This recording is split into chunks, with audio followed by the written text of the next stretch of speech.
अस्सलाम वालेकुम, welcome to my YouTube channel माशालिम। आज हमारा है डे 13। हमने जो पिछले लेक्चर में पढ़ा था डायलॉग और कहा खोई में लुत्फ़ है। Today our topic is about notes नोतलार। सबसे पहले यहाँ पर आते हैं रेस्टोरेंट लैंग्वेज। रेस्तोरान दिल बिल्किसी, रेस्तोरान दिल बिल्किसी। Turkish the following phrases will prove yourself in restaurant from now. Don't worry about their exact meaning. ठीक है। अब यहाँ पर वो उन्होंने कुछ वर्ड दिए रेस्टोरेंट में बोलने के लिए। पहला है यथैर, यथैर इट मीन्स डेट्स इनफ, ये काफ़ी है यथैर। अगला है बखार मसनस, बखार मसनस वेटर, बखार मसनस waiter literally would you like. अगला है हिसाब, हिसाब बिल, हिसाब HESA पे हिसाब। उस्तु खालसन कीप द चेंज, उस्तु खालसन कीप द चेंज। फिर है आई एम अ वेजिटेरियन या फिर I don't eat meat, I don't like food, I don't like eat to meat. तो इसका क्या मतलब होगा एथ यमी योरसुन, एथ ET एथ, एथ का क्या मतलब होता है मीट। एथ यमी योरसुन, यमी योरसुन, एथ यमी योरसुन आई डोंट लाइक मीट या फिर I am a vegetarian. The next one is एथ इज यमक नेवार, what food have you got without meat. कि आप कौन सी ऐसी डिश चाहते हो मीट के बगैर हो। एथिस यमक नेवार, एथिस यमक नेवार। The next one is about to word order in the dialogue. What you will notice that Turkish uses a different end word order to English. Note how to verb comes to an end to a sentence. For example, अब यहाँ पर word order की बात की गई है कि जैसे आता है ना पहले इंग्लिश में सब्जेक्ट वर्ब और object, but in Turkish subject यानी कि ऑब्जेक्ट और वर्ब इस तरह इनकी ये होती है सीक्वेंस होती है। तो वर्ड ऑर्डर इस तरह से सेंटेंस में दिखाएगा। अब यहाँ पर फॉर एग्जाम्पल और नेकलेर, और नेकलेर फॉर एग्जाम्पल। अब यहाँ पर पहला क्या है आइस ब्रिंग या फिर ब्रिंग सम आइस, बुज गैथिर। अब बुज का क्या मतलब होता है आइस और गैथिर का मतलब क्या होता है ले आओ। ब्रिंग ब्रिंग सम आइस या फिर आइस ब्रिंग बुज गैथिर। दा खोयमयन, इसका क्या मतलब होता है कि नो पुट मोर, लेकिन यहाँ पर इंग्लिश में अगर इसका मतलब देखा जाए डोंट पुट एनी मोर, यानी कि सब्जेक्ट और ऑब्जेक्ट और फिर एंड पे वर्ब। ठीक है। फिर आगे उन्होंने यही बताया हुआ है कि हमने नोट किया होगा कि जो वर्ड की सीक्वेंस होती है ना वो दूसरे वर्ड से पहले आ जाती है। जिस तरह वाइट है, अब वाइट का क्या मतलब होता है बियास, बियास वाइट। और बोतल शीशे, बोतल शीशे।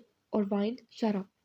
अब जिसने यहाँ पर इन्होंने एक सेंटेंस दिया हुआ है सोक बिर शीशे ब्याज शराब, सोक बिर शीशे ब्याज शराब, लिटरली कोल्ड अ बोतल वाइट वाइन। अब कोल्ड अ बोतल वाइट वाइन ये तो एक सीक्वेंस नहीं ना, लेकिन इन इंग्लिश इसका मतलब ये है अ कोल्ड बोतल ऑफ वाइट वाइन। ठीक है। सोक बिर शीशे ब्याज शराब। Turkish word order is something you will quickly get used to. Meanwhile, read sentences right to an end before trying to find out the new sentences. ठीक है। अब आगे है next one. Next one is about to दिल बिल्किसी। दिल बिल्किसी means language points grammar, हमारी कमांड्स। कमांड्स किस पे वर्ड्स पे, the commands on the words. पहला है डू, डोंट, ये इस तरह ना इसके वो बने हुए ग्रुप बने हुए जिस तरह डू, डोंट, दे, ए, दान, देन। तो ये सारे क्या हैं इनकी कमांड्स हैं। पहली कमांड है डू, डू मीन्स यप। डू का क्या मतलब होता है करना और यप का क्या मतलब होता है करना। डू यप। Just as there are two ways of saying you.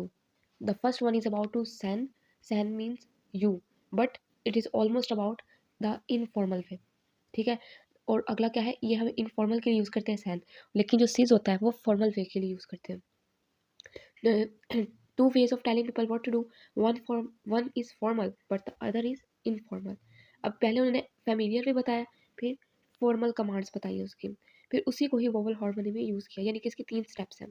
पहला स्टेप है फेमिलियर वे यानी कि इनफॉर्मल। गेल कम, गेल कम यानी कि आना। खोए पुट, खोए पुट, यप डू, गुल स्माइल। ठीक है। अब इसी को फॉर्मल कमांड में यानी कि पहले क्या था सैन, लेकिन अब क्या है सीज, इसके एंड पे हमने आई एन का यूज़ करना है। To make a formal command add in to an end of the familiar form. For example गैल है तो इसके एंड पे गैल लेना हो जाएगा। कोयुन, खोयुन, यफन, गुलुन। गैलिन प्लीज कम, खोयुन प्लीज पुट, यफन प्लीज डू और गुलुन please smile. The in ending uses I type vowel harmony, क्योंकि इन से आगे निकला है अन, उन और उन। ये इसकी सारी क्या है, टाइप्स हैं। अब इसी फॉर्मल कमांड को वार्निंग या फिर ऑफिशियल नोटिस के तौर पर यूज़ करते हैं, जिस तरह ये लिखा है। This is also a very formal form of command which we will use to see a warning signs and official notice. जिस तरह गैलिन है तो इसके एंड पे आई जेड लगा देंगे। अब गैलिनीज, गैलिनीज का मतलब क्या होगा, यू कम, यानी कि अब यहाँ पर जो यू हो रहा है वो फॉर्मल वे है, फॉर्मल फॉर्म में लिखा जा रहा है। जिस तरह है खोयूनुस या फनस यूलिनुस, the in is ending also uses I type vowel harmony. ठीक है, आगे है डोंट। अब पहले क्या था, डू, ये पहली कमांड थी डू, इसका मतलब होता है यप। The next command is about to don't. Don't means यप मा, यानी कि डोंट डू डैट। ठीक है, to tell people not to do things at me to the end of an informal command. अब यहाँ पर है कि इसके एंड पे मी का यूज़ होगा इनफॉर्मल बनाने के लिए। पहला है गेल मी, गेल में डोंट कम, गेल में डोंट कम। पहले वाले में क्या था, गेल यानी कि कम, लेकिन इसके एंड पे जब एम ई मी या फिर एम ए मा, ये इसका मतलब क्या होता है कि don't do it, don't do that. गेल में डोंट कम, खोए मा डोंट पुट, याप मा डोंट डू, गिल में don't smile. The ending me uses E type vowel harmony. अब एम आई मा, ये किसको शो करता है, आई टाइप वोवल हार्मोनी को, जबकि एम ई मी ये किसे शो करता है, ई टाइप वोवल हार्मोनी को। For formal negative commands add in और इनिस to the informal negative. For example, अब इन और इनिस इसके एंड पे शामिल करने से या ऐड करने से ये इनफॉर्मल नेगेटिव कमांड बन जाएगी। गैल में, जिस तरह है गैल में, और इसके एंड पे अगर मैं वाई आई एन लिख दूँ, गैल में ही, तो ये क्या बन जाएगा, डोंट कम टू मी। ठीक है, don't you come, don't you come. अब इसमें गैल में और इन तो था, लेकिन वाई क्यों लगाया गया, वाई का मतलब ये होता है कि ये बुफर साउंड प्रोड्यूस करने के लिए लगा है, दो वोवल के क्लैशिंग को पूरा करने के लिए। In these formal negative commands you must insert a buffer Y to stop two vowels clashing. For example, गैल में यिन, खोए मयन, जप मयन, गिल में यिनिस। These are all the formal, informal commands, negative commands. The next one is about to they, a, with then. And को क्या कहते हैं, वे। And को क्या कहते हैं, वे। और को कहते हैं वे या, वे या, वे, वे या। ठीक है, अब यहाँ पर दे देन में क्या बताया हुआ है, अब दे, डी ई दे किस लिए यूज होता है, एट, ऑन और इन के लिए, यानी कि इसका मतलब क्या होता है, पर या फिर मैं, एट और इन। और ए किस लिए यूज होता है, टू के लिए। ए का क्या मतलब होता है, टू यानी कि को। और अगला है देन, देन का क्या मतलब होता है, फ्रॉम, यानी कि से, यानी कि इससे या इसके लिए। पहला यहाँ पर एक इन्होंने वो बताई हुई है, एक हाउस की वो बताई हुई है एग्जाम्पल। एव दे, घर के अंदर, एव दे, घर के अंदर, एवे, घर की तरफ जाना, और एव देन, घर से बाहर आना। ये एग्जाम्पल है इसकी। दे indicates there is no movement to और फ्रॉम। दे, अब एव दे घर के अंदर है, कोई मूवमेंट नहीं है, ना आने की ना जाने की, तो ये क्या है, स्टेबल है, तो ये दे को शो करेगा, एव दे। ए indicates there is a movement towards. अब ए क्या शो करिए कि ये घर की तरफ जा रहे हैं, there is a movement towards. और then indicate there is a movement away from, कि वो घर से दूर आ रहा है। तो ये एग्जांपल इसकी, एव दे, अवे, एव देन। अब यहाँ पर उसने, here are some more examples about it. For example, sit at the table, sit at the table. पहले मैंने बताया था कि वर्ड्स की कोई सीक्वेंस नहीं होती, यानी कि सब्जेक्ट, ऑब्जेक्ट और वर्ब, ये इस तरीके से इन्हें लिखा जाता है। तो seat at the table, sit at the table. अब सिट का क्या मतलब होता है, ऑथुर। एट का क्या मतलब होता है, दे, ऑथुर दे। और द टेबल, अब जहाँ पर द होता है ना वो स्पेसिफिक होता है, टेबल मसा, वो यहाँ पर क्या मतलब होगा इसका, मसा द ऑथुर, मसा द ऑथुर। सिट एट द टेबल, मसा द ऑथुर। गो टू द ग्रोसर्स, बखाला किट, गो टू द ग्रोसर्स, बखाला किट।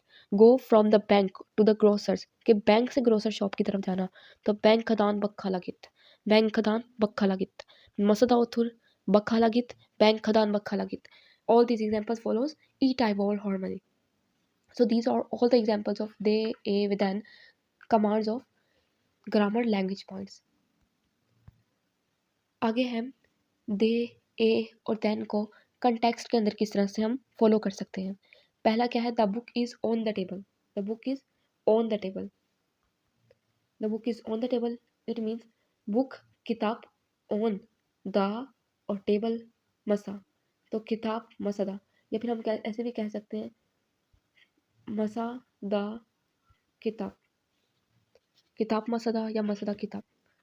अब यहाँ पर पहले वाले में मसदा पहले आया था और ओथुर बाद में आया था, लेकिन अब क्योंकि ये कंटेक्स्ट के अंदर लिखी जा रही है, पहले वाली क्या थी सिंपल कन्वर्सेशन के लिए या फिर सिंपल पॉइंट आउट करने के लिए, लेकिन ये कंटेक्स्ट पर बेस है, किसी भी एक स्पेसिफिक कंटेक्स्ट पर बेस है, तो इस वजह से यहाँ पर पहले ऑब्जेक्ट यूज़ होगा। ठीक है, पहले ऑब्जेक्ट आएगा फिर बाद में सब्जेक्ट आएगा। किताब मसदा, अली मसदा, को खोशेदे मसावार, there is a table in the corner. किताब मसदा, the book is on the table. Ali मसदा, Ali is at the table, कि अली टेबल पर है। और खोशेदे मसावार, there is a table in the corner, कि कॉर्नर में एक टेबल है। खोशेदे कॉर्नर, मसा टेबल और वार है। The next one is about to direct objects. In Turkish, it is important to be able to support the direct object of a verb. These commands do have the direct objects. अब commands जो है उसको direct objects के साथ use किया जा रहा है। जिस तरह अब है खदना ऑप, खलिमे हक खाना वैर, खलिमी हक खाना वैर, मसदन कहवी ऑल। ये सारी की सारी जितनी भी एग्जाम्पल है, ये ऊपर वाली भी और नीचे वाली और पहले वाली भी, ये सारी किसको शो करी है, कमांड्स को। The commands is all about the they then do don't. अब जिस तरह यहाँ पर पहले दिया हुआ है गित जाओ, किसी को ऑर्डर देने के लिए, डायरेक्ट कहने के लिए गित जाओ, इन एंगर ओथुर सिट, गित गो ओथुर सिट। इसी तरीके से किसी को ऑर्डर देने के लिए खले में हक खाना है, give the pen to the Hakan. मसदान कहवे कीजिए, take the coffee from the table, मसदान कहवी ऑल। और आई का क्या मतलब होता है, को। ठीक है, यहाँ पर एक क्वेश्चन दिया हुआ आगे, what are the things that are to be given और टेकन। तो यहाँ पर क्या इसका आंसर दिया हुआ है, खदन खलिम कहवे, ये इसका आंसर है कि वो कौन सी चीज़ें जो यहाँ पर दी गई है, खलम खदन कहवे। These three things are the direct objects of the command. These are by the things which are the actions giving and taking are the carried out. The equivalent of the, अब यहाँ पर the की क्या वो है, significance है, the is specific in all the terms. For example, in simple sentences, it is not distinguished between the and the. In this case, the direct object of a verb, however, Turkish doesn't make a distinction. For example, I किसको show कर रहा है, आई किसी भी verb के and पे या किसी भी नाउन के एंड पे एक वोवल को शो करता है, लेकिन जो बीर है, बीर किसको शो करता है, नथिंग को, देयर इज नथिंग। ठीक है, अब यहाँ पर जिस तरह एग्जाम्पल्स दी हुई है, पहला क्या है, take a pen from the table, take a pen from the table. अब टेक का क्या मतलब होता है, ऑल, अ पेन बीर खलम फ्रॉम द टेबल मसदन। तो अगर इसको सबको कंबाइन करें तो क्या बनेगा, मसदन खलम ऑल, मसदन खलम ऑल। टेक अ पेन, अब पहले क्या था, take a pen from the table, अगली क्या बात है, take the pen from the table. तो आ और दा के दरमियान में आई का फ़र्क है, जहाँ पर दा यूज़ होगा वहाँ पर आई यूज़ होगा सब्जेक्ट के साथ, लेकिन जहाँ पर आ यूज़ होगा वहाँ पर सब्जेक्ट सिंपल आएगा। जिस तरह वो कहते हैं कि टेबल से एक पेन उठाओ, तो मसदन खलेमाल, लेकिन वो कहते हैं कि टेबल पर से पेन उठाओ, तो वो किसको शो करता है, आई को, the vowel harmony of I. आगे क्या है, कहवे ये इच, कहवे इच, कहवे जी इच, हैव अ कॉफ़ी यानी कि ड्रिंक का कॉफ़ी। फिर आगे ब्याज ब्लूज की, ब्याज ब्लूज की, और अगला क्या है, ब्याज ब्लूजों की। अब जी आई वाई का क्या मतलब होता है, वेयर। ठीक है, WEAR wear. Use a car, use the car, अरबा खुलान, अरबाया खुलान, अरबा कार को कहते हैं अरबा, खुलान यूज, अरबा खुलान, अरबाया खुलान, यूज द कार, अरबाया खुलान। वॉच अ फिल्म, फिल्म सेरत, वॉच सेरत, वॉच और वॉच द फिल्म, फिल्मी सेरत। आई होप आप सबको यहाँ तक समझ आई होगी। अगर आप मेरे चैनल पर नया है तो आप मेरी सारी वीडियोस को देखें और मेरी वीडियोस को लाइक शेयर और सब्सक्राइब करना मत भूलें।